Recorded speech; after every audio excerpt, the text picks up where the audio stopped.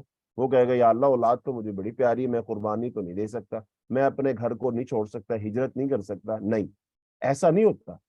اللہ تعالیٰ نے جو ڈیمانڈ رکھی ہے نا، اس ڈیمانڈ کے اندر دونوں چیزیں، تم ایمان لاؤ گے اور تم اللہ پاک کو اپنی ذات اور اپنی اولاد اور مال اور اپنی صلاحیت اور سب کچھ دو گے، اس کے بدلے میں اللہ تعالیٰ تمہیں جنت دے گا. جیسا کہ اللہ تعالیٰ نے اس کو تجارت سے تشبیہ دی ہے، فرمایا ان اللہ اشتری من المؤمنین انفسهم واموالهم بان لهم الجنہ. بے شک اللہ تعالیٰ نے خرید لیا ہے. کیا خرید لیا ہے؟ مسلمانوں کے مال کو اور ان کی جان کو. کس کے بدلے؟ جنت کے بدلے. تم اپنی جان اور مال مجھے دے دو، میں تمہیں جنت دے دیتا ہوں. اب یہ آفر اللہ پاک کی ہے. اب ہر بندہ ہم میں سے سوچے، ہم میں سے ہر ایک شخص سوچے ہاں کیا ہم اللہ کی اس آفر کو قبول کرتے ہیں یا اس کو قبول نہیں کرتے. اب جو بندہ خوش دلی کے ساتھ اس آفر کو قبول کرے گا، اللہ ان کو بخوبی جانتا ہے کہ کون بندہ میرے ساتھ مخلص ہے اور کون مخلص نہیں ہے. تو اس لیے ہمیں اللہ کے آفر کو قبول کرنا ہے. ایک اور جگہ اللہ پاک نے تجارت سے اس کو تشبیہ دے فرمایا یا ایھا الذین آمنوا هل ادلکم علی تجارۃ تنجیکم من عذاب علیم تؤمنون باللہ ورسولہ. فرمایا کیا میں تمہیں ایک ایسی تجارت نہ بتاؤں، هل ادلکم علی تجارۃ تنجیکم من عذاب علیم، جو تمہیں دردناک عذاب سے بچا لے. وہ کیا؟ اللہ پر ایمان لاؤ، اللہ کی راہ میں جہاد کرو جانوں کے ساتھ اور مالوں کے ساتھ. تو اس کا مطلب یہ تجارت ہے. یہ وہ تجارت ہے جس میں فائدہ ہوگا. لیکن جو تجارت کون کر رہے؟ یہ منافقین جو تجارت کر رہے ہیں نا، ان کی تجارت نے انہیں فائدہ نہ دیا، کیونکہ وہ تو اللہ کو کچھ دینے کے لیے تیار ہی نہیں، وہ تو صرف لینے کے لیے تیار ہے. تو پھر اللہ پاک کہتا ہے ٹھیک ہے تم اپنا سب کچھ اپنے پاس ہی رکھو. تو یہ بات ہے. تو پھر صحیح ایمان والا کون سا ہوگا؟ جو اللہ کو اپنی ہر چیز پیش کر دے. آگے اللہ تعالیٰ نے فرمایا، اللہ تعالیٰ نے توحید کی دعوت دی ہے. آیت نمبر 21 سے توحید کی دعوت شروع ہو جاتی ہے. اور توحید قرآن پاک کی دعوت کی وہ کہہ لیجئے یہ مرکزی نقطہ ہے. اس کے گرد ساری دعوت گھومتی ہے. چونکہ توحید کا تعلق اللہ تعالیٰ سے، تو اللہ تعالیٰ کی ذات، اللہ تعالیٰ کا تعارف، سارے نبی کیوں آئے؟ انہوں نے آ کر اللہ تعالیٰ کا تعارف کروایا. اللہ نے خود فرمایا کہ وَلَقَدْ بَعَثْنَا فِي كُلِّ أُمَّةٍ رَسُولًا أَنِ اعْبُدُوا اللَّهَ وَاجْتَنِبُوا الطَّاغُوتَ. ہم نے ہر امت میں رسول بھیجا اور اس کا کام کیا تھا کہ وہ لوگوں کو یہ کہے کہ اللہ کی عبادت کرو اور طاغوت سے بچو. تو اس کا مطلب تمام انبیاء کی دعوت کا نقطہ آغاز اور مرکزی نقطہ جس کے گرد ساری دعوت گھومتی ہے، ساری کتابیں گھومتی ہیں، سارا قرآن گھومتا ہے، سارا اسلام گھومتا ہے، وہ ہے اللہ تعالیٰ کی توحید. تو یہاں پر اللہ تعالیٰ اپنی توحید کی دعوت دے رہے ہیں. اسی لیے جو شخص اللہ تعالیٰ کی توحید کو صحیح معنوں میں قبول کرے گا، اللہ تعالیٰ کی صحیح معرفت اور پہچان حاصل کر لے گا، وہی شخص کامیاب ہوگا. اسی لیے جب ہم کلمہ پڑھتے ہیں یا کلمہ پڑھاتے ہیں کسی کو تو اس وقت کیا کہا جاتا ہے؟ تو اس وقت یہی کہا جاتا ہے نا، کہو لا الہ الا اللہ محمد رسول اللہ. اسی لیے کہا گیا من کان آخر کلام لا الہ الا اللہ دخل الجنہ. جس آدمی کا آخری کلمہ یہ ہوا اللہ کی سوا کوئی عبادت کے لائق نہیں، تو وہ جنت میں داخل ہو جائے گا. ایسے ہی اگر کوئی شخص یہ کہے، کوئی شخص صدق کے دل سے لا الہ الا اللہ کہہ دے، تو وہ بھی ایک نہ ایک دن جنت میں جائے گا بشرطے کہ اس نے شرک نہ کیا. تو لہذا توحید سب سے اہم ہے. تو یہاں سے توحید کا بیان شروع ہو رہا. فرمایا یا ایھا الناس، اے لوگو، عبادت کرو ربکم الذی خلقکم، اس رب کی جس نے تمہیں پیدا کیا، والذین من قبلکم لعلکم تتقون، اور ان لوگوں کو پیدا کیا جو تم سے پہلے تھے تاکہ تم متقی بن جاؤ۔ الذی جعل لکم الارض فراشا والسماء بناها، وہ ذات جس نے بنایا تمہارے لیے زمین کو بچھونا اور آسمان کو چھت، وانزل من السماء ماء، اور اس نے نازل کیا آسمان سے پانی، فاخرج به من الثمرات رزقا لکم، اور اس نے نکالا زمین سے تمہارے لیے رزق بطور پھلوں سے رزق۔